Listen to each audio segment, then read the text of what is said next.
Salam, damai, dan berkat Tuhan hari ini berlimpah atas kita semua. Saudara-saudari, hari ini kita memasuki hari Minggu berapa sepekan yang kelima. Dan semoga hari ini menjadi hari yang penuh sukacita bagi kita karena kita sudah semakin dekat dengan perayaan Paskah. Dan semoga persiapan kita juga semakin matang. Persiapan kita juga semakin indah, semakin membawa kita kepada kebenaran, kepada kebijaksanaan dan kebahagiaan sejati, bahwa Allah datang memperbaharui hidup manusia dengan cintanya melalui darah dan air yang akan membersihkan kita, melalui kisah cinta Allah dalam misteri salib. Dan semoga kita yang memaknai, kita yang merenungkan perjalanan selama masa prapaskah ini, menemukan makna itu, bahwa Allah mencintai diriku dan aku harus mencintai Allah sepenuh hati. Saudara-saudari, hari ini kita akan merenungkan firman Tuhan dari Injil Yohanes bab 11 ayat 1 sampai 45. Mari kita mendengarkan firman Tuhan. Inilah Injil suci menurut Yohanes. Ada seorang yang sedang sakit, namanya Lazarus. Dan ia tinggal di Betania, kampung Maria dan adiknya Marta. Maria adalah perempuan yang pernah meminyaki kaki Tuhan dengan minyak nur dan menyekanya dengan rambutnya. Dan Lazarus yang sakit itu adalah saudaranya. Kedua perempuan itu mengirimkan kabar kepada Yesus. Tuhan, dia yang engkau kasih sakit. Ketika Yesus mendengar kabar itu, ia berkata, penyakit itu tidak akan membawa kematian, tapi akan menyatakan kemuliaan Allah. Sebab oleh penyakit itu, anak Allah akan dimuliakan. Yesus mengasihi Marta dan kakaknya dan Lazarus. Namun setelah didengarnya bahwa Lazarus sakit, ia sengaja tinggal 2 hari lagi di tempat di mana ia berada. Tapi sesudah itu, dia berkata kepada murid-muridnya, mari kita kembali lagi ke Yudea. Maka ketika Yesus tiba, didapatinya Lazarus setelah 4 hari berbaring di dalam kubur. Ketika Marta mendengar bahwa Yesus datang, ia pergi mendapatkannya. Setelah Maria tinggal di rumah. Maka kata Marta kepada Yesus, Tuhan, sekiranya engkau ada di sini, saudaraku pasti tidak mati. Tapi sekarang pun aku tahu bahwa Allah akan memberikan kepadamu segala sesuatu yang engkau minta kepadamu. Kata Yesus kepada Marta, saudaramu akan bangkit. Kata Marta kepadanya, aku tahu bahwa ia akan bangkit pada waktu orang-orang bangkit pada akhir zaman. Jawab Yesus, pula kebangkitan dan hidup.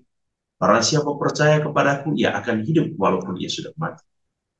Dan setiap orang yang hidup dan percaya kepadaku tidak akan mati selama-lamanya. Percayakah engkau akan hal ini? Jawab Marta, ya Tuhan, aku percaya bahwa engkaulah Mesias anak Allah, dia yang akan datang ke dalam dunia.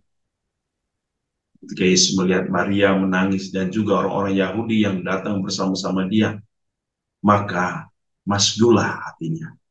Ia sangat terharu dan berkata, di manakah dia kamu baringkan? Jawab mereka, Tuhan, mari dan lihatlah. Maka menangislah Yesus. Kata orang-orang Yahudi, lihatlah betapa kasihnya kepadanya. Tetapi beberapa orang di antaranya berkata, ia yang memelihara mata orang buta, tidak sanggupkah ia bertindak sehingga orang ini tidak mati? Maka masuklah pula hati Yesus. Lalu ia pergi ke kubur itu. Kubur itu adalah sebuah gua yang ditutup dengan batu. Kata Yesus, angkat batu itu. Marta, saudara orang yang meninggal itu, berkata kepadanya, Tuhan, ia sudah berbau, sebab sudah 4 hari ia mati. Jawab Yesus, bukankah sudah kukatakan kepadamu, jikalau engkau percaya, engkau akan melihat kemuliaan Allah. Maka mereka mengangkat batu itu, lalu Yesus menengadah ke atas dan berkata, Bapa, aku mengucap syukur kepadamu, karena engkau telah mendengarkan aku. Aku tahu bahwa engkau selalu mendengarkan aku. Tapi oleh karena orang banyak yang berdiri di sini mengelilingi aku mengatakannya supaya mereka percaya bahwa engkaulah yang telah mengutus. Dan sesudah berkata demikian, berserulah ia dengan suara keras, Lazarus, marilah keluar. Orang yang telah mati itu datang keluar. Kaki dan tangannya masih terikat dengan kain kafan, dan mukanya tertutup dengan kain penuh. Kata Yesus kepada mereka, bukalah kain-kain itu dan biarkan ia pergi. Banyak di antara orang-orang Yahudi yang datang melihat Maria dan yang menyaksikan sendiri apa yang telah dibuat Yesus percaya. Demikianlah sabda. Terpujilah Kristus. Saudara-saudariku yang dikasihi Tuhan, hari ini kita mendengar kisah peristiwa Lazarus yang hidup kembali dari kematian. Kalau kita melihat bacaan-bacaan pada hari Minggu ini, pada Minggu Prapaskah pekan yang kelima, dalam bacaan pertama yang boleh kita baca atau kita dengar dari Yehezkiel, Yehezkiel mau menegaskan bahwa Allah akan memulihkan bangsa. Allah akan menggenapi janjinya bahwa hidup sejati, hidup yang penuh bahagia akan senantiasa diberikan kepada bangsa kita. Mereka akan kembali kepada tanah terjanji.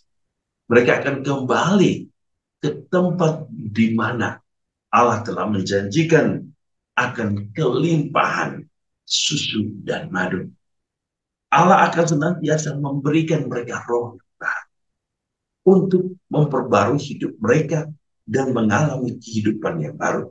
Bahwa Allah akan membebaskan bangsa Israel dari perbudakan, dari kematian kepada kehidupan.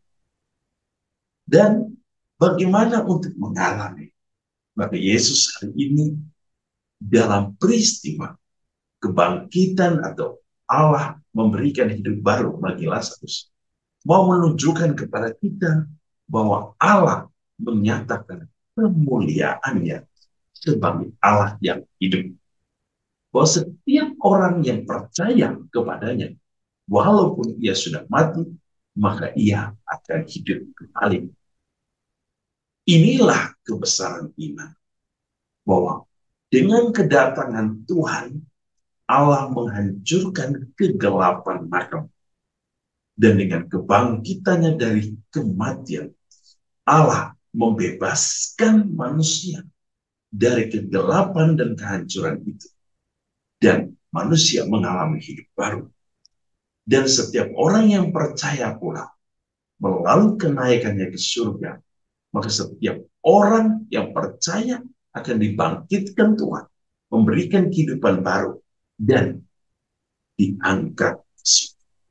Artinya, hanya orang-orang yang percaya yang memahami akan kemuliaan Allah yang membawa misteri salib, Allah yang senantiasa membawa manusia dari perbudakan dosa kepada kemuliaan baru, yaitu sebagai manusia baru. Manusia yang hidup sebagai manusia lama di dalam dosa akan menjadi manusia baru di dalam roh.